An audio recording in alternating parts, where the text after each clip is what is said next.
အားလုံးပဲမင်္ဂလာပါရှင်။အေဂျင့်မြန်မာ YouTube Channel ကနေပြန်လည်ကြိုဆိုပါရရှင်။စိတ်ဝင်စားဖို့ကောင်းတဲ့ဇာတ်လမ်းကောင်းတွေကိုနေ့စဉ်တင်ဆက်ပေးနေပါတယ်။ဒီနေ့မှာဆိုရင်လေးစာရေးဆရာမန်တစ်ခိုင်ရဲ့မဖဲဝါနှင့်၆ချားဖွယ်ရာညဆိုတဲ့ဇာတ်လမ်းကိုအစားအဆုံးတင်ဆက်သွားမှာပါရှင်။တင်ဆက်မှုမစတင်ခင်မှာသင်စင်တို့ Channel ကို Like and Subscribe နဲ့အားပေးဖို့တောင်းဆိုချင်ပါတယ်။ဇာတ်လမ်းအသစ်တွေတင်နိုင်သိရှိစေဖို့အတွက်ဘေးနာကအချက်ပေးခေါင်းလောင်းကိုလည်းနှိပ်ထားပေးပါအောင်ရှင်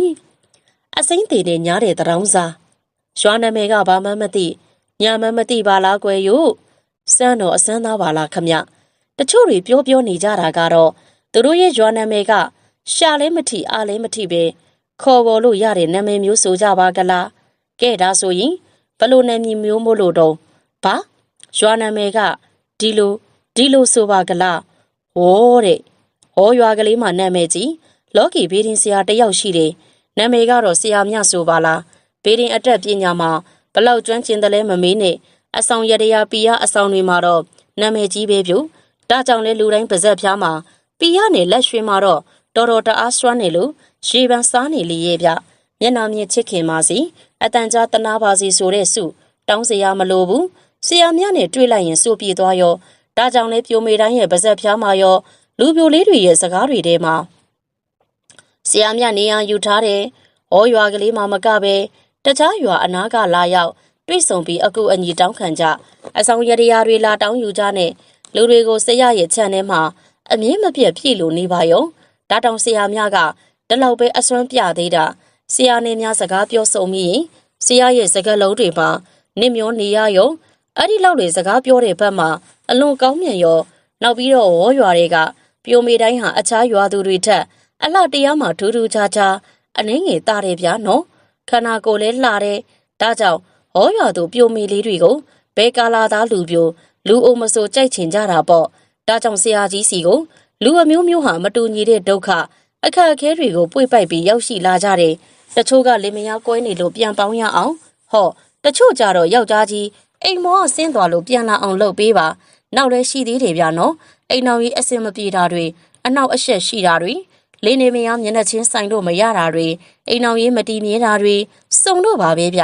ဒါကအိမ်တော်ရှိပြီးသားလူအချို့အပိုင်းတစ်ပိုင်းနောက်အိမ်တော်မကြသေးတဲ့လူပြိုကြီးအပြိုကြီးတွေအိမ်တော်ကျသွားစေဖို့တချို့ကတော့သမီးကြီးစားစိတ်ဆိုးနေရတွေအဆင်ပြေစေဖို့တချို့ကြပြန်တော့လေဒီလိုကမဟုတ်ပြန်ဘူးကိုယ့်ကိုပြန်ပြီးမြစ်တာတက်ဝင်လာအောင်ပြန်ပြီးချစ်ခင်နှစ်သက်လာအောင်အချစ်ရေးမှာကန့်ကောင်းစေအောင်ကြေးတော်သူပင်ဖြစ်လင့်ကစားဘရင်ကတော်ဖြစ်အောင်ချစ်သူတွေညားကြလေအောင်စုံလို့ပါပဲဗျဒီလိုအပူတော့ကတွေရောက်လာကြတာဗျ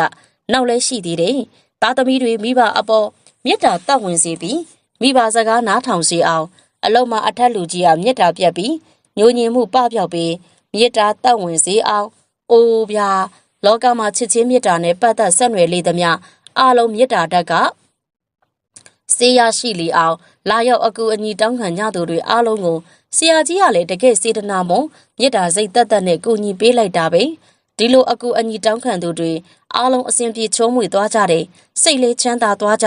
အားလုံးမြစ်တာရဲ့အကျိုးကြောင့်ပျော်ရွှင်မြူးတူးကြွားကြလို့ဗျဆရာကြီးပေးလိုက်တဲ့ရတရားတွေဟာအင်မတန်လွယ်ကူပြီးအင်မတန်လေးထိရောက်အစွမ်းထက်တာပေါ့ဗျဒါပေမဲ့ရတရားအများပြားတွေထဲမှာဆရာကြီးအမြဲလက်သုံးဆွဲပြီးပေးလီပေးထအမြဲရှိတဲ့မြစ်တာသက်ဝင်ရတရားတစ်ခုကတော့ဖန်ခွက်တစ်လုံးထဲမှာရေတန်းတန်းလေးပြည့်လူနီးပါးထည့်ပြီးရင်အနေတော်ကြောက်စရိခဲခုနှစ်ခဲကိုရှာတတ်တာဆက်ပြမှုန့်နဲ့စင်ကြေအောင်ဆေးကြောတန့်စင်မှာဘင်းကြောက်စရိခဲတစ်ခဲတိုင်းမှာစော့ပင်နဲ့တနင်းကနွေနေနံကိုစားကနန်းတင်ချအဖြစ်တေကနန်းရေးပါနောက်ကြောက်စရိခဲ6ခဲကိုလေတနင်းလာလန်2ကနန်းရေးပါအင်္ဂါနေနံအဖြစ်3ကနန်းရေးပါဗုဒ္ဓဟူ4ကြာတာပရိ5ကနန်းတောက်ကြ6ကနန်းစနစ်9ကနန်းအစင်လိုက်ရေးပြီးတော့ရေအပြည့်ဖြည့်ထားတဲ့ဖန်ခွက်ကိုထည့်လိုက်ပါပြီးရင်မြတ်စွာဘုရားရှင်ကိုရောမြတ်ကြီးကိုစက်ကလှူဒန်းပူဇော်ဆုတောင်းပါမြတ်တာတုတ်17ခေါက်ရွတ်ဆိုပါခုနှစ်နှစ်နံဂျိုးတွေကိုမြတ်တာပို့ပေးပါပြီးတော့မိမိနဲ့သက်ဆိုင်နေပတ်သက်သောနေနံသားသမီးတအူးကိုအာယုံ6ပါးကိုစိတ်ဖြင့်ရည်စူးပြီးမြတ်တာပို့ဆုတောင်းပါအဲ့ဒီအာယုံ6ပါးဆိုသည်မှာမျက်စိနားနှာခေါင်းရှာကိုယ်စိတ်တို့ဖြစ်ပါတယ်မြတ်တာပို့တာနီးမှာမိမိပို့တာမဲ့သူရဲ့မျက်လုံးအကြည်ဓာတ်လေးကျမ်းမာပါစေချမ်းသာပါစေနားအကြည်ဓာတ်လေးကျမ်းမာပါစေချမ်းသာပါစေနှာခေါင်းအကြည်ဓာတ်လေးကျမ်းမာပါစေချမ်းသာပါစေရှာအကြည်ဓာတ်လေးကျမ်းမာပါစေချမ်းသာပါစေ ကိုခန္ဓာအကြည်ဓာတ်လေးကျမ်းမာပါစေချမ်းသာပါစေစိတ်မနှောအကြည်ဓာတ်လေးကျမ်းမာပါစေချမ်းသာပါစေတခါကရွာထဲကဒကာမတယောက်ဟာ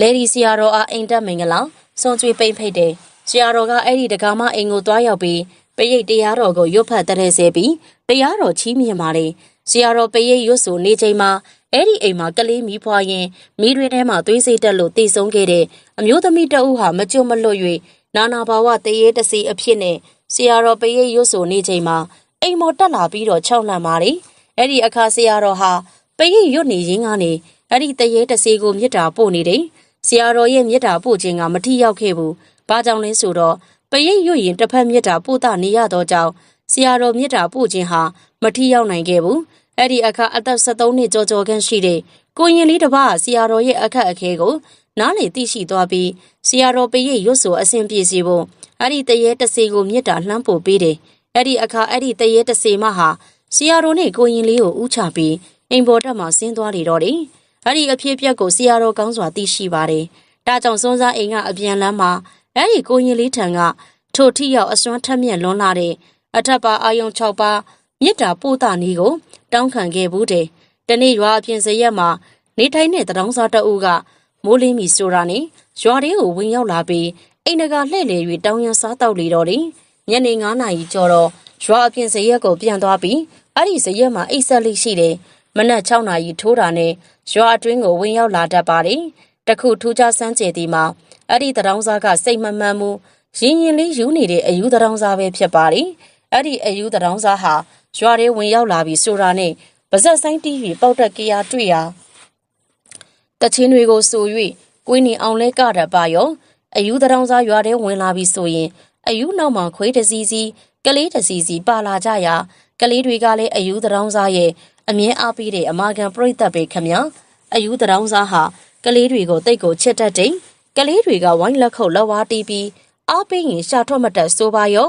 ကိုင်းနေအောင်ကပြပါရောပြီးတော့တောင်းစားလို့ရတယ်သူတောင်းစားလို့ရတဲ့ငွေတွေက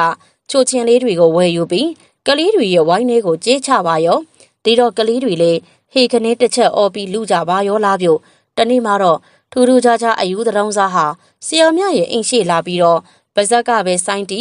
ပါဇက်ကပဲတချင်းတွေဆိုလိုက်ကိုင်းနေအောင်ကလိုက်နေဗျသူတယောက်တည်းပဲတချင်းဆိုတာရောစိုင်းတီးတာရောကတာရောမမောနိုင်မပန်းနိုင်ကနေပါရောဒီလိုအတန်ညာကလို့မောလဲမောရောအယူတောင်းစားဟာဘာစိတ်ကူးပေါက်တယ်ဆိုရမှန်းမသိဘူးဆေးဆရာကြီးစီကိုတွားပြီးတော့ပီယာဆေးတောင်းနေဆရာကြီး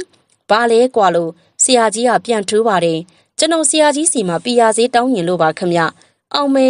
မင်းကမြပီယာဆေးတွေဘာတွေတောင်းလို့ပါလားကွာနေပါဦးမင်းကဘယ်ကောင်မလေးကိုတွေ့လို့ကြိုက်နေတာတော့ဟာစိုးစမ်းပါအောင်အဲ့ဒီလိုဆရာကြီးကမေးလိုက်တယ်ဆိုရင်ပဲအယူတောင်းစားကမဆိုင်မတော့ပဲဒီလိုပါဆရာကြီးရဲ့ကျွန်တော်ကရွာအပြင်စရက်မှာတယောက်တည်းနေရတာဆိုတော့ပြင်းတာပေါ့ဒါကြောင့်အဖော်လေးပါလေးရအောင်ကျွန်တော်နဲ့အတူလိုက်နေမယ်ကျွန်တော်ရဲ့ပါရမီဖြည့်ဘက်လေးအမြန်ဆုံးရအောင်လို့ပါဆရာကြီးရဲ့နော်အောင်မေမင်းကပါရမီဖြည့်ဘက်လေးဘာလေးလိုချင်နေဆိုပါကလားဟုတ်ပါတယ်ဆရာကြီးဒါကြောင့်ကျွန်တော်ကိုပြရစေးပေးပါနော်ဒီလိုပြောဆိုတော့ဆရာကြီးခဏစဉ်းစားနေလိုက်တယ်နောက်တော့တောင်းစားကိုစနောက်ချင်တဲ့စိတ်ကလေးကလည်းပေါ်လာတော့အယူကိုလှမ်းမိလိုက်တယ်ဟေ့အောင်မင်းတကယ်ပြရစေးလိုချင်တာနော်လိုချင်တာပေါ့ဆရာကြီးရဲ့တကယ်ရင်မဟုတ်ဘူး2ကဲ3ကဲ4ကဲဗျအော်အေးဒါဆိုရင်ကောင်းပြီမင်းရဲ့အတွက်အကောင်းဆုံးပြရစေးကိုပြောပြလိုက်မယ်တေချာနားထောင်သွားအစိမ့်တည်တဲ့မိမပြိုတယောက်ရဲ့အပေါ်ကတနက်ခါကိုဓားကလေးနဲ့ချီယူပြီးအဲ့ဒီတနက်ခါမှုန့်ကိုသာစောင့်ထားပြီးရော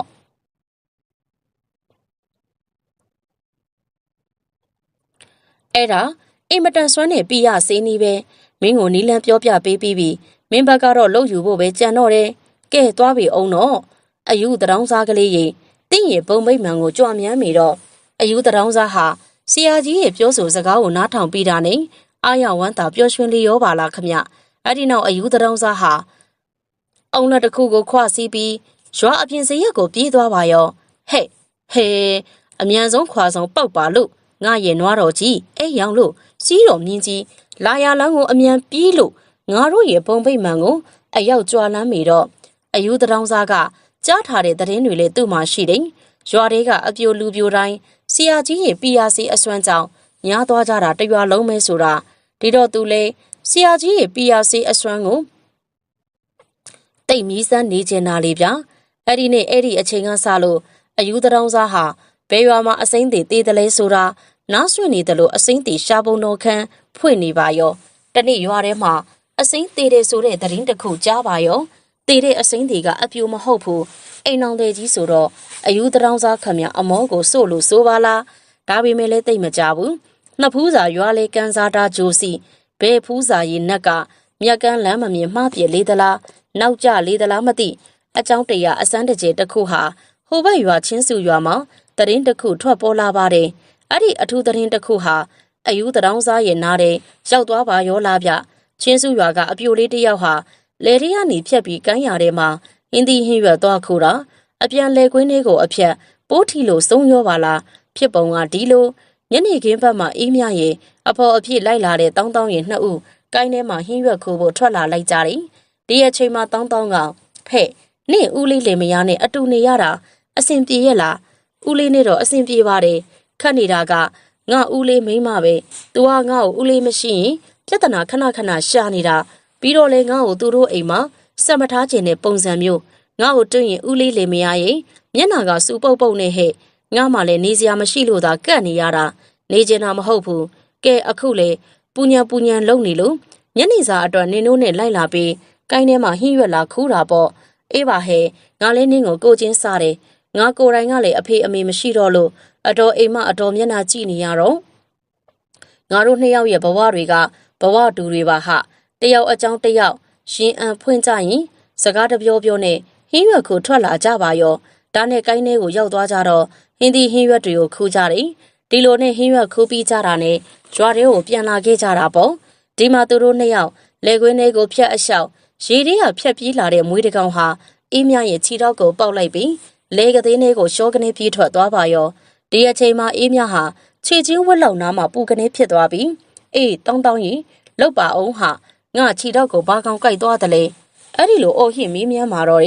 ဒီလိုလဲအေးမြရဲ့အော်ဟစ်မင်းမြန်းတယ်လေကြားရောတောင်းတောင်းဖြစ်သူဟာပြပြတလဲလှမ်းရှာဖွေကြည့်လိုက်တော့လေကသေးလေးကိုဆင်းပြေးသွားတဲ့မွေးတကောင်ကိုတွေ့မြင်မိပါရောဒီအချိန်မှာတောင်းတောင်းဟာမွေးကိုဘာမွေဖြစ်မှန်းတေချာမကြည့်တတ်တော့ပဲလမ်းအော်ဟစ်ပြန်ပြေးပါတယ်အေးမြနင့်ကိုအရေးထဲမှာဒီပါဇက်ကလည်းမထွက်တော့ဘူးပိုးထိတာဟဲ့လို့ကြောက်လန့်နဲ့ဖြေလိုက်တန်လေကြာရောအေးမြဟာချက်ချင်းတတိလေမေ့မျောသွားလေသလားအကြောက်ပဲလွန်သွားသလားဒါမှမဟုတ်မွေးစိတ်ပဲတက်သလားမသိတော့ပါဘူးတခါတည်းပြော့ခွေလဲကြတတိလစ်သွားပါရောအဲ့ဒီကလေးကအေးမြဟာတတိပြန်လဲမလာတော့ဘူးအသက်ပါသွားပါရောလားဗျဒါနဲ့တောင်းတောင်းလဲရွာတွေကိုအပြေးလေးသွားပြီးအော်ဟစ်ခေါ်ကအေးမြတယောက်လဲခွင်းထဲမှာပိုးထီဆုံးလို့ပြောတော့တာပဲဒါနဲ့ရွာကအေးမြဦးလေးဖြစ်တဲ့လင်းမယားရောရွာလူကြီးနဲ့ရွာသား50ယောက်လောက်ဟာအေးမြအလောင်းရှိရာကိုလိုက်ပါလာခဲ့တယ်ဟိုရောက်တော့အေးမြဟာလဲခွင်းထဲမှာတောင်းကြီးသေးလို့ရွာကလူတွေကအေးမြရဲ့အဖြစ်ကိုကြည့်ပြီးစိတ်မကောင်းဖြစ်ကြသလိုတငယ်ချင်းဖြစ်တဲ့တောင်းဟာအေးမြရဲ့အလောင်းကိုပြေးဖက်ပြီးချုံမွေးချငိုကြွေးနေပါတော့တယ်ဒီလိုအေးမြအတွက်ဝမ်းနဲ့ပူဆွေးနေကြသူတွေရှိသလိုရင်ထဲမှာကြိတ်ပြီးပျော်ရွှင်နေတဲ့သူ2ယောက်လည်းရှိတယ်အေးမြရဲ့ဦးလေးလင်မယား2ယောက်ပဲပေါ်ပြဘဝကန်ဆိုးမလေးရဲ့စက်သိန်းကအစမကောင်းခဲ့တယ်လို့အစုံလည်းမလှဘူးလို့ဆိုရတော့မှာပေါ့နော်ရှာဖွေဆောင်စားနေတဲ့အယူတရောင်းစားအတွက်တော့မဟာအခွင့်အလန်းကြီးစုလက်ကြီးတစ်ခုဖြစ်နေတယ်ဘာကြောင့်လဲဆိုတော့ PRC အတွက်ကြောင့်ပေါ့ဗျာနော်အယူတရောင်းစားရဲ့ရှင်ထဲမှာတော့အကြံအစီတွေစိတ်ကူးရင်အိမ်မက်တွေနဲ့ပျော်လို့ရှင်လို့ပြုံးလို့ဒီကိစ္စကိုဒီည12နာရီမှာအကောင်အထည်ဖော်ဖို့ဆုံးဖြတ်ချက်ချထားတယ်တရောင်းစားတစ်ယောက်ဟာညနေခင်းကလေးကဒီရွာရဲ့ဇရက်ပြက်ကြီးကိုကြိုရောက်နေတဲ့ရွာရဲ့အခြေအနေအလုံးရာဇဝင်အားလုံးကိုလေ့လာထားတာပေါ့ပြီးတော့ဇရက်ပြက်ကြီးပေါ်မှာစီးလိဖွာတော့ရင်ရောက်ရှိလာမယ့်ည12နာရီကိုစောင့်စားနေလိုက်တယ်ရွာထဲမိခင်းထဲမှာနာယီတန်ညောင်းခောက်တန်ကိုလည်းနားဆွင့်နေလိုက်တယ်အဲ့ဒီလိုဒီည12နာရီဟာကုန်ကဲလှကြီးလားဒီညလောက်ညတာရှည်တော့ညတသက်မှတစ်ခါမှမကြုံဘူးပါလားနော်တဖြည်းဖြည်းလေးညအမောင်ဟာရွာကလေးကိုအမောင်နဲ့လွှမ်းခြုံထားလိုက်တယ်ညအမောင်အောက်မှာရွာကလေးဟာအိတ်ဆက်အိမ်မောကြလို့တစ်ချက်ပစင်းရင်ခွဲတစ်ကောင်နဲ့နှစ်ကောင်အော်တန်ကလွဲလို့ပေါ့ဒီအချိန်မှာပဲရွာမီးကင်းတဲကတန်ချောင်း12ချက်ခောက်တန်ကိုတဲ့လေးကြားလိုက်ပါလေရော တရောင်းစားရဲ့ရင်ထဲမှာပျော်သွားတယ်ဒါဆိုရင်သူဟာအကောင်အထည်ဖော်စလို့ရပြီဒီအချိန်မှာရွာပြင်တုတ်တန်ဘက်စီမှာဆွဲငင်ဥလိုက်တဲ့ခွေးဥတန်းတွေကြောင့်တရောင်းစားရင်ထဲမှာထိတ်ကနေဖြစ်သွားတယ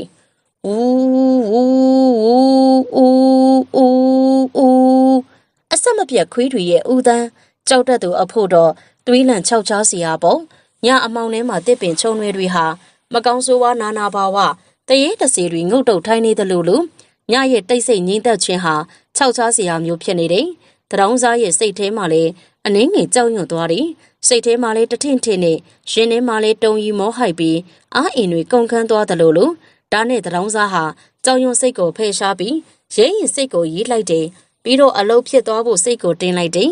လေကိုလည်းတဝါကြီးရှူရှိုက်လိုက်တယ်ပြီးတော့ခါးကြားထဲမှာဖွက်ယူလာတဲ့ဓမြောင်ကလေးကိုဆွဲထုတ်လိုက်ပြီးညလက်ထဲမှာကြစ်ချစ်ပါအောင်စုပ်ကင်ထားလိုက်တယ်ပြီးတော့အမှောင်လေးကိုအမြင်ကျင်သားရအောင်တစ်ချက်စိုက်ကြည့်လိုက်လေတယ်ပြီးတော့အမှောင်လေးကိုအရေးစွန့်ပြီးထွက်လာလိုက်တယ်အလင်းရောင်ကိုတော့ထုံမသုံးရဲသေးဘူးဘာလို့လဲဆိုတော့တယောက်ယောက်မြင်တွေ့သွားရင်ပြဿနာပေါ်နိုင်တယ်ဒါနဲ့ပဲအမှောင်ထဲမှာအလောင်းရှိရာကိုရော်ရမ်းမှန်းဆပြီးရှောက်လာခဲ့လိုက်တယ်ဒီလိုနဲ့အလောင်းစဉ်ပြင်ထားရာစင်ကလေးအနာသို့ရောက်ရှိလို့လာခဲ့ပါရောအခေါင်းတလားရဲ့အပြင်ဘက်မှာ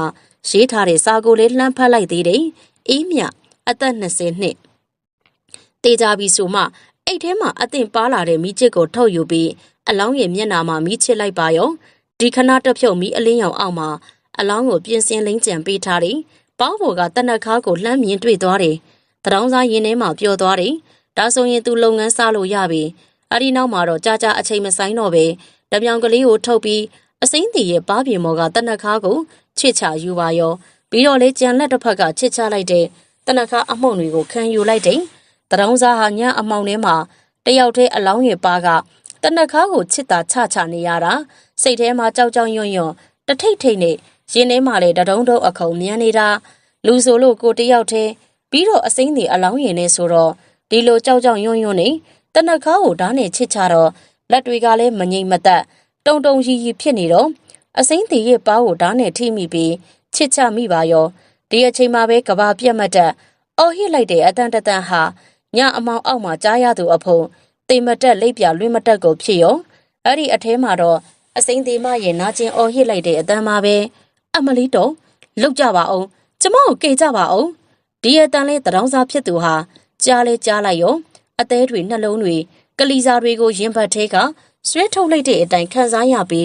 းစိတ်ဟာငယ်တိတ်တက်လာပြီးအမလီအဘာလေးအော်ဟစ်ပြီးပြေးလာလိုက်တာရွာရောက်တဲ့အထိပါပဲဗျာလောက်ကြပါဦးမြကျွန်တော်အစိမ့်တီတရေမက6လန့်နေလို့နောက်မလောက်တော့ပါဘူးဗျကြောက်ပါပြီဗျတရောင်းစားဟာရွာဦးဖုံးတော်ကြီးကျောင်းဝင်းထဲကိုပြေးဝင်သွားတယ်ပါဇက်ကလည်းပေါက်တက်ကြရစကားတွေပြောဆိုအော်ဟစ်ပြီးကေပါယူပါနဲ့တစားစားအော်ဟစ်မြည်တမ်းရေရွတ်နေတယ်ကြောက်ပါပြီဗျနောက်မလောက်တော့ပါဘူးကြောက်ပါပြီဖုန်းကြီးကျောင်းမှာအိတ်နေကြတဲ့ကပ်ပီယာတွေကျောင်းသားတွေရောကိုရင်ဦးစင်းတွေရောကျောင်းနိုင်ဖုန်းကြီးပါတရောင်းစားရဲ့အထိတ်တလန့်အော်ဟစ်တန်ကြောင်လန့်နိုးလာကြကုန်ပါရောဒီအခါမှာကျောင်းနိုင်ဖုန်းကြီးကကပ်ပီယာတွေကျောင်းသားတွေကိုလှမ်းမေးပါလေဟေးကပ်ပီယာတို့ကျောင်းသားတို့အောက်မှာဘာတွေဖြစ်လို့စူညံဖြစ်နေတာလေ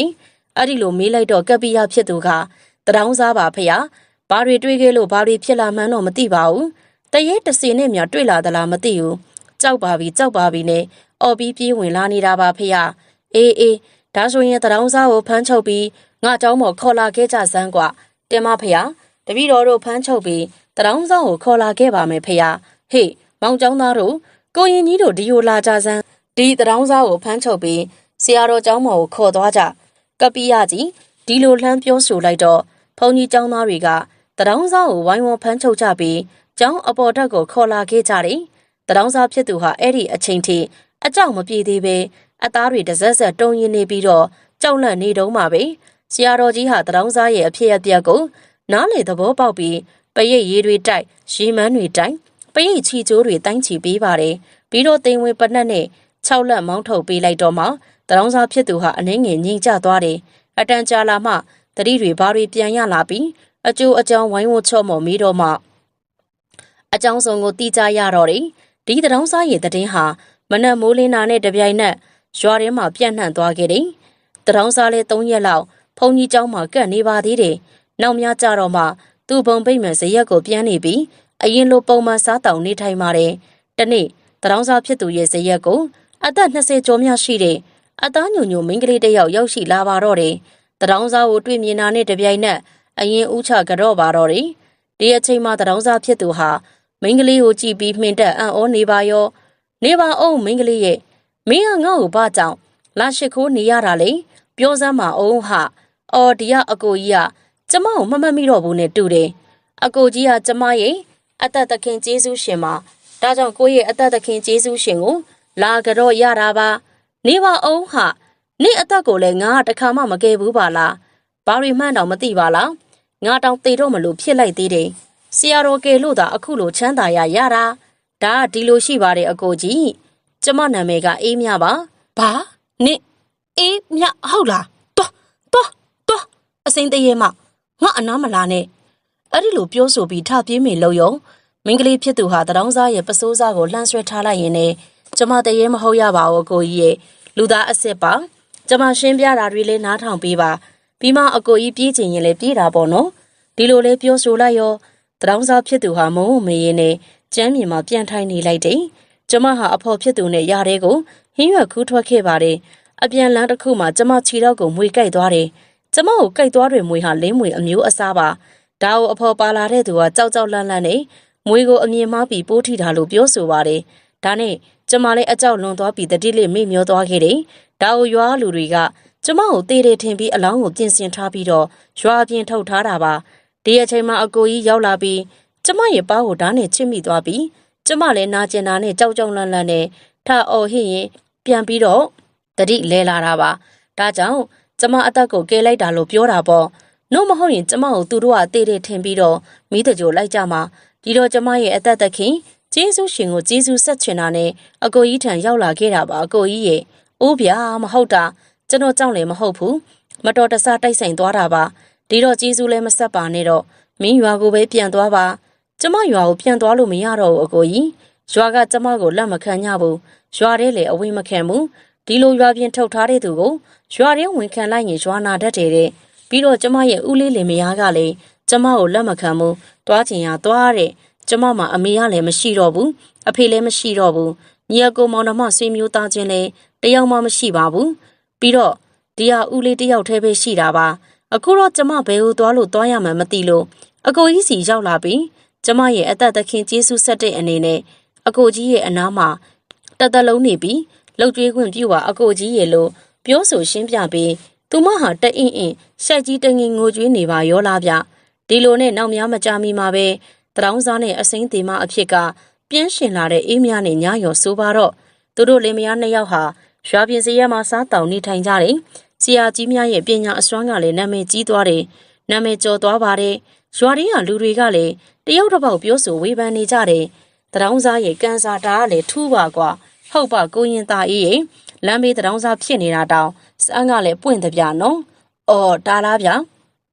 စမ်းပွင့်တာပေါ့ဒါဟာကျွန်တော်တို့ဆရာကြီးများရဲ့ပညာအစွမ်းနေဗျာ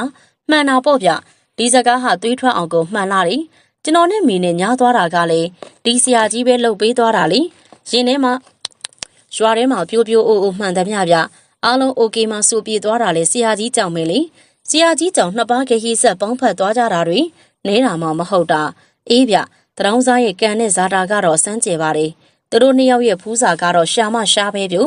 နှစ်ဖူးစာဘလို့လဲတယ်ဆိုတာတောင်ပြောမပြတတ်အောင်ပါပဲဗျနော်အဲ့ဒီလိုထူးထူးဆန်းဆန်းအဖြစ်အပျက်တွေကိုလည်းဒီလောကမှာရှိသေးတဲ့ကိုဗျတညမှာကျွန်တော်ထံကိုမတော်ရသေးတဲ့ရောက်ဖဖြစ်သူရဲ့ကျွန်တော်တို့ဇနီးမယားဖြစ်လို့ဖြစ်ခင်ရှိတဲ့ချစ်သူခင်ဆန်းကြည်ရဲ့ကျွန်တော်ထံကိုရောက်ရှိလာကြတယ်ကျွန်တော်တို့ရောက်ရှိလာကြတဲ့အကြောင်းကတော့ကျွန်တော်ရေးတဲ့ဝတ္ထုတွေကိုထုတ်ဝေပေးမယ်အဆက်အသွယ်သတင်းရလို့လာပြောတာတဲ့ဆရာကျွန်တော်မျိုးဝလူနဲ့အဆက်အသွယ်သတင်းရလာတယ်ဆရာရဲ့ဝတ္ထုတွေကိုကြိုက်လို့ထုတ်ဝေပေးမယ်လို့ရှိတဲ့ဟုတ်တယ်အကိုညီမတို့လည်းဒီသတင်းသိရလို့အကိုဝမ်းသာရအောင်လို့ညာရင်မင်းကြီးတဲ့မောင်နှမနှစ်ယောက်အပြေးလာခဲ့တာအကိုဝမ်းသာလိုက်တာညီမရဲ့ဒါဆိုအကိုစူးစမ်းရကြုံနှက်ပြီပေါ့ဒါပေါ်ဆရာရဲ့လူတယောက်ရဲ့နှစ်ရှည်လာများမလျှော့သောဇွဲနဲ့စူးစမ်းထားခြင်းဟာစူးစမ်းမှုရလက်ရဲ့အသီးအပွင့်ကိုခံစားရတာပေါ့မှန်နေအကိုဘက်ကကြိုတင်ပြင်ဆင်ထားမှုရှိလေတော့အခုလိုအခွင့်အရေးလေးပေါ်လာရောအစင်သင့်ဖြစ်နေတာပေါ့ဒီလိုအခွင့်အရေးပေါ်ပေမဲ့လေအခုဘက်ကကြိုတင်ပြင်ဆင်စူးစမ်းမထားရင်ဘလို့အကျိုးတရားကိုခံစားနိုင်မလဲနော်အကို ဝမ်းသာလိုက်တာကအခုလိုအခုအတွက်လာပြောဆိုပေးကြတဲ့အတွက်ရောအခုရဲ့အကျိုးကိုလိုလားတဲ့အတွက်ရောမင်းတို့မောင်နှမနှစ်ယောက်ဟာအခုအတွက်တော့အဖိုးတန်နဲ့စိန်ပွင့်လေးနှစ်ပွင့်မှာပဲကွာဆရာကတော့မြှောက်ပြီးဒါကြောင့်လေအခုရဲ့စကလုံးတွေမှာလူတွေမျောနေကြတာကျွန်တော်တို့၃ယောက်ဟာစကားတွေကိုပြောဆိုရီမောနေကြတယ်အဲ့ဒီနောက်၃ဦးသာရွာလေလက်ဖက်ရည်ဆိုင်ဘက်ကိုရှောက်လာခဲ့ကြပါတယ်လက်ဖက်ရည်ဆိုင်ကိုရောက်နေတော့၃ဦးသာလက်ဖက်ရည်မှာယူတောက်ကြရင်ရောက်တဲ့ရာစကားတွေပြောဆိုနေကြရမှာရောက်ဖဖြစ်သူကဆရာတရေဆိုတာတကယ်ရှိလားယင်ရှိတာပေါ့ကွာတရေတဆေးဆိုတာတကယ်ကိုရှိတယ်ဘာဖြစ်လို့လဲဆိုရင်ဖယားရှင်ဟောတဲ့ပေဒဝတ္ထုဆိုတာမှာပါတယ်အဲ့ဒါဟာတရေတဆေးအကြောင်းတွေပဲတရေကိုမရှိပါဘူးဆိုပြီးမယုံဘူးဆိုရင်တော့ဖယားဟောကိုမယုံဘူးဆိုတာဖြစ်သွားမှာပေါ့ကွာပြီးတော့ရောမင်းကြီးဥဖိုးလိုက်လို့ပညာရှိရလေအစ္ဆဒဒီပနီဆိုတဲ့တရေတဆေးရှိကြောင်းကိုခိုင်မာတဲ့ကျန်းတအုပ်ရေးသွားခဲ့ဘူးတဲ့အဲ့ဒီတော့ဒီလောကမှာတရေတဆေမရှိဘူးဆိုတာပြောလို့လေဘယ်ဖြစ်မလဲကွာပညာရှိပြောတဲ့စကားကိုမယုံတယ်လို့ဖြစ်တော့မှာပေါ့တရေတဆေနဲ့ပတ်သက်လို့ပြောစရာတွေကအများကြီးရှိတယ်တို့လူမျိုးတွေဟာတရေနဲ့တဆေကိုခွဲခြားပြီးတော့ကောင်းကောင်းနားမလည်ကြဘူးကွာဒီတော့တရေ6တာကိုတဆေ6တယ်လို့ပြောလို့ပြောတဆေ6တာကိုလည်းတရေ6တယ်လို့ပြောလို့ပြောခွဲခြားခြားကိုမသိကြဘူးမင်းကိုဒီတရေအကြောင်းတွေတဲကမှတို့လူမျိုးတွေနဲ့အနီးဆက်ဆုံးတရေအကြောင်းတစ်ခုကိုပြောပြမယ်အဲ့ဒါကတော့တုတ်တန်ဆောင်မဖဲဝါအကြောင်းပဲ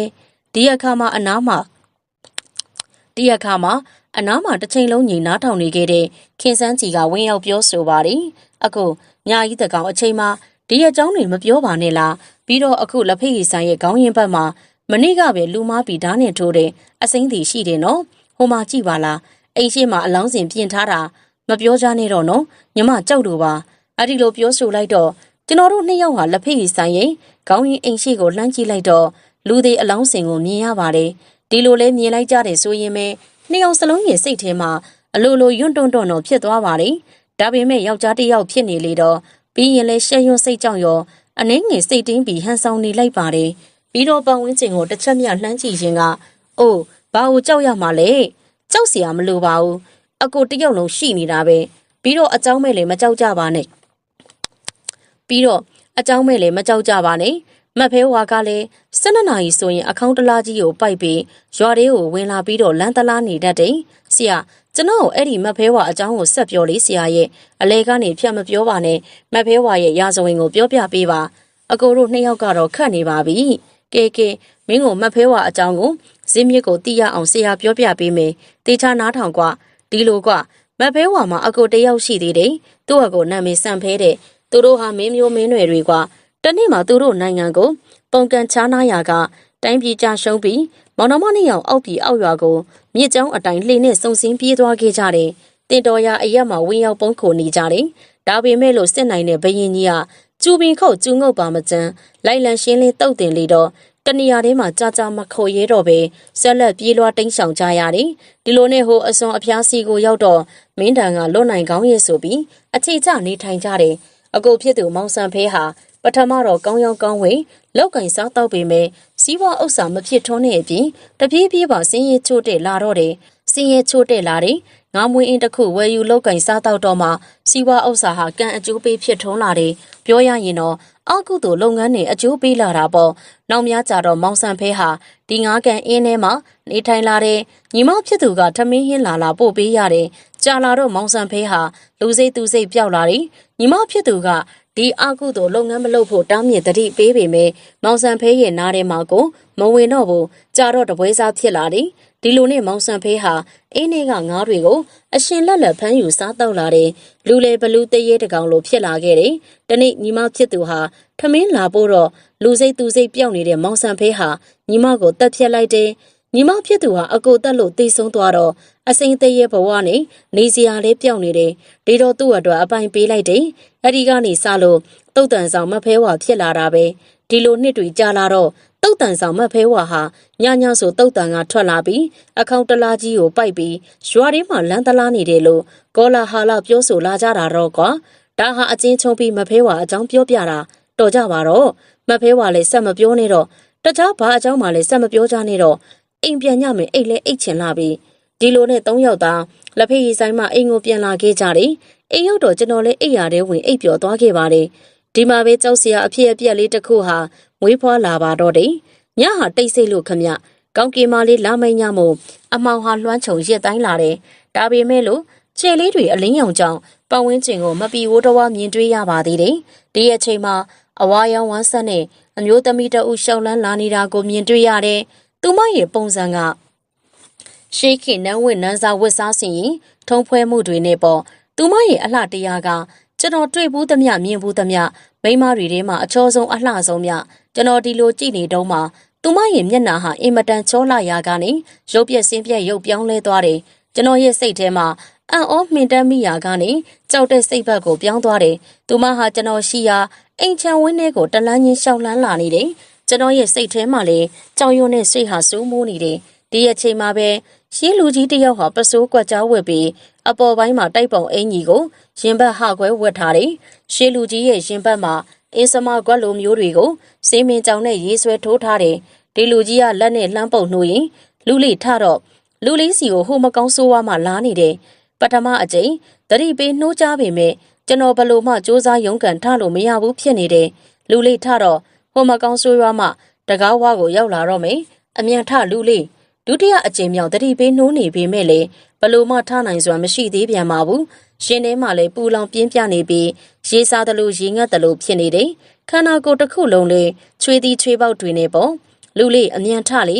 လူလေးကန်သိတ်ကောင်းနေဘာဖြစ်လို့လဲဆိုရင်လူလေးကိုအဘဆောင်းလျှောက်ပေးနေလို့ပဲလူလေးနဲ့အဘဟာပထန်းဆက်ရှိတယ်အဘနာမည်လဲမှတ်ထားအောင်တော့ဘိုးမင်းကောင်တို့အများကခေါ်ဝေါ်ကြတယ်လူလေးဘာမှမဖြစ်အောင်အဘကကောက်ွယ်ပေးထားပါတယ်အခုတော့အမြန်ထလိုက်လူလေးတတိယအကြိမ်မြောက်ပြောဆိုတဲ့နဲ့အတူအိမ်ရှိတကားဝါမှာတကားခောက်တန်ကိုလှမ်းကြားရတယ်အဲ့ဒီတကားခောက်တန်နဲ့အတူကျွန်တော်လည်းအိပ်ယာမှာနိုးကထလာလေတယ်ကျွန်တော်တကူလုံးနဲ့ချွေးတွေရွှဲနေလို့ပေါ့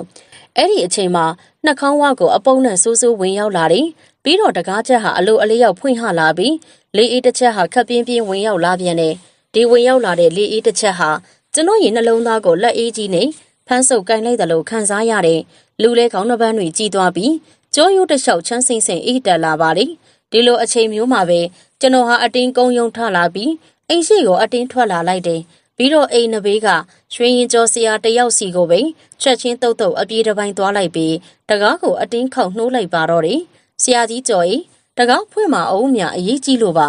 ကျွန်တော်အိမ်ရှိတကားကိုတဒုံဒုံရိုက်နှက်ထုနှိုးလိုက်တော့ဆရာကြီးကဘသူလဲကွာအချိန်မတော်ညာကြီးတကားကျွန်တော်ပါဆရာကြီးကဘယ်ကျွန်တော်လဲကွယ်ဒေါ်အုံမသားစောထုံးပါဗျအဲ့ဒီလိုလဲပြန်အိုပြောလိုက်တော့ရွှေရင်ကျော်ဆရာကြီးဟာအိမ်ရှိတကားကိုဖွင့်ပြီးထွက်လာပါလေဒါနဲ့ကျွန်တော်လဲအကျိုးအကြောင်းပြောဆိုပြလိုက်တော့ဆရာကြီးဟာမယုံတယုံနဲ့လိုက်ချလာပါလေ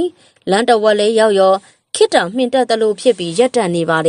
ပြီးတော့မှဆရာကြီးကဟုတ်တယ်ဟိဟိုရှိမှပိတ်ရက်နေတယ်အဝါရောင်ဝမ်းဆက်နဲ့မိန်းမမင်းကိုကြောက်နှက်လိုက်တဲ့မဖဲဝါတရေမငါလဲကြောက်တယ်ကွာသူ့ကိုတော့မရှင်းနိုင်ဘူးမင်းမသာကြည့်လို့ကွာငါတော့ပြေးပြီဟိဟာဆရာကြီးဒုက္ခပါပဲဗျလမ်းမှာဘယ်မိန်းမမှရက်မနေပဲနဲ့ငါ့ကိုတမင်မကူညီခြင်းလို့တက်တက်လိန်ညာပြီးတော့ပြန်ပြေးတယ်သူမကူညီလဲငါဘာသာငါနိုင်အောင်ရှင်းပြလိုက်မယ်ဘာကြောက်စရာရှိလို့လဲငါနောက်မှအဘတယောက်လုံးစောင့်ရှောက်ပေးနေတာပဲဒီလိုနဲ့ကျွန်တော်တယောက်တည်းအိမ်ကိုပြန်လျှောက်လာလိုက်တယ်အိမ်ရောက်တော့ဖះเจ้าဆောင်မှာရေချမ်းစီမီအမွှေးတိုင်ကတ်လိုပူဇော်ပြီးပထန်းရုံမြစ်တာပုံအမျှဝေးလိုက်တယ်ပြီးတော့လေအဘကိုအကူအညီတောင်းပြီးရှစ်ခိုးလိုက်တယ်နောက်များတော့ဘာကြောက်စရာထိတ်လန့်စရာအိမ်မက်ဆိုးတွေရောအဖြစ်အပျက်တွေရောမဖြစ်ပေါ်လာတော့ပါဘူးဒါဟာကျွန်တော်ကိုတွေ့ကြုံခံစားရတဲ့အဖြစ်အပျက်များစွာတွေကတစ်ခုပေါ်ဗျနောက်တနေ့မိုးလင်းတော့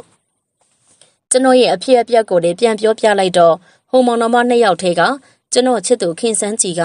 တော်သေးတာပေါ့အကိုရဲ့လူဘာအန္တရာယ်မှမဖြစ်သေးလို့ဒါကြောင့်ညကညီမအကိုကိုတတိပေးတာအစိမ့်သေးရှိတယ်လို့ပြီးတော့ညာရီးတကောင်ဒီအကြောင်းတွေမပြောပါနဲ့လို့လေပြောမယ်ဆိုရင်လဲဖွရွှေအိမ်ငွေအိမ်ဆိုပြီးမှပြောဆိုရတယ်အကိုရဲ့ဒါဟာညီမစကားကိုအကိုနားမထောင်လို့ဖြစ်ရတာနောက်ဆိုရင်မပြောတော့နဲ့နော်အဲ့ဒီလိုစိတ်မကောင်းတဲ့မျက်နှာလေးနဲ့ဝမ်းနေတန်ကလေးဆွတ်ပြီးပြောဆိုပါလေကျွန်တော်လဲကိုယ်စကားနဲ့ကိုယ်ဆိုတော့ဘာမှမပြောတာဘူးပေါ့ငြိမ်နေလိုက်ရတယ်ဒီအချိန်မှာရောက်ဖဖြစ်သူကဆရာဒါဆိုရင်ရွာပြင်ကတုတ်တန်မှလဲတရေဟဲဟိုမဖဲဝါရှိတာပေါ့နော်ဒီလိုငါညီကငါတို့ရွာပြင်ကလူတွေမြုပ်နှံတဲ့နေရာကိုတင်းချိုင်းကိုအမျိုးမျိုးခွဲခြားထားတာရှိတယ်လူတွေအလောင်းကိုကုသွင်းမြုပ်နှံရအရက်ကိုတင်းချိုင်းလို့ခေါ်တယ်ဒီလိုဂူမသွင်းမဲ့လူတွေအလောင်းကောင်ကို တောဆက်မှာပြစ်ထားရင်အဲ့ဒါတုတ်တန်လို့ခေါ်တယ်မှတ်ပြီးတော့တင်းငိုင်းတွေနဲ့ပြည့်နှက်နေတယ်နေရာမျိုးကိုလှုပ်တိုင်းကုန်းလို့ခေါ်ကြပြန်တယ်အားဒါကြောင့်တင်းငိုင်းကုန်းကိုတမျိုးခေါ်တာရှိသေးပြန်တယ်ဗျာပင်ကုန်းနဲ့သူကိုပူလောင်ကျွမ်းပျက်စီးစေတော်လူထားရအရက်လို့ခေါ်ကြတယ်ဟောကြည့်ကြပါလားအခုပဲပြောဆိုတတိပေးပြီးပြီဒီအကြောင်းတွေမပြောကြပါနဲ့လို့ဘလို့ဖြစ်နေကြတာတုံးလို့ပြောဆိုပါတယ်ပြီးတော့စိတ်ဆိုးမှန်ဆိုနေသူ့အကိုဖြစ်သူရဲ့ကြောကိုဖောက်ဖွားလေးလှမ်းထုတယ်ပြီးတော့နှုတ်ခမ်းကလေးစူပုတ်လိုက်ပြီးကျွန်တော်ဘက်ကိုမျက်နှာလှည့်ပြီးကျွန်တော်လက်မောင်းကိုဖောက်ဖွားလေးထုပြန်နေအကိုလည်းညီမစကားကိုနားမထောင်ဘူးညီမစေတနာနဲ့ပြောဆိုတဲ့စကားကိုအရေးမလုပ်ဘူးတော်ပြီဒီနေ့စပြီးအကိုတို့နှစ်ယောက်ကိုဘယ်သူမှမခေါ်တော့ဘူးသွားကြဒီလောက်ဒီအကြောင်းမျိုးတွေတိတ်ပြီးတော့ပြောချင်ဆိုချင်နေကြရင်ရွာပြင်တင်းချိုင်းကိုသွားပြောကြပါတော့ပါလားဒီလိုပြောဆိုပြီးခင်စန်းကြီးဟာနှုတ်ခမ်းလေးဆူလိုက်ခြေလေးစောင်းလိုက်လုံနေပါရောဒီတော့ကျွန်တော်တို့နှစ်ယောက်လေပြန်ပြီးတော့ချော့မော့ရတော့တာပေါ့ဗျာကောင်းပါပြီညီမရေညီမပြောတဲ့စေတနာစကားတွေကိုနားလေထောင်ပါမယ်အရေးလေးလုပ်ပါမယ်နောက်လည်းညီမမကြိုက်တဲ့အကြောင်းအရာတွေဆိုရင်ရောင်လို့တောင်မပြောဆိုကြတော့ပါဘူးအကိုတို့ကိုစိတ်မဆိုးလိုက်ပါနဲ့နော်အကိုတို့ညီမကိုတောင်းပန်ပါတယ်ဒီလိုကျွန်တော်ကချော့လိုက်သူမရဲ့အကိုကချော့မို့လိုက်နေဆိုတော့ခင်စန်းကြီးဟာကြာစိတ်မဆိုးနိုင်တော့ပဲပြန်ပြီးတော့ရီမောမောစကားပြန်ပြောလာပါတယ်ဒါပဲနော်အကိုနောက်ဆိုရင်ညီမကခွင့်မလွတ်တော့ဘူးတိလားကောင်းပါကြီးဗျအမိန်တော်မြတ်အတိုင်းမှာပဲထိတ်ထားလေးခမညာအဲ့ဒီလိုရီမောပျော်ရွှင်စရာလေးနောက်ပြောင်ပြောလိုက်တော့သုံးဦးသားတယောက်မျက်နှာတယောက်ကြည့်ကြရင်ပေါ့ပါလွတ်လပ်စွာရီမောပျော်ရွှင်လိုက်ကြတော့တယ်ဟုတ်ကဲ့ပါရှင်ဒီကနေ့တန်ရှင်တို့ရဲ့ channel ကနေပြီးတော့တင်ဆက်ပေးခဲ့တဲ့စာရေးဆရာမန်တစ်ခိုင်ရဲ့မဖဲဝါနဲ့၆ချားဖွေရညဇလန်းတင်ဆက်မှုဒီမှာတင်ပြီးဆုံးပါပြီဇလန်းကောင်းတွေထပ်မံပြီးတော့နောက်ရက်မှာတင်ဆက်မှာဖြစ်တဲ့အတွက်ဆက်လက်ဆောင်မျှော်နှောင်းဆင်မှုပြောကြားရင်းနှုတ်ဆက်ချင်ပါတယ်ကျေးဇူးတင်ပါတယ်ရှင်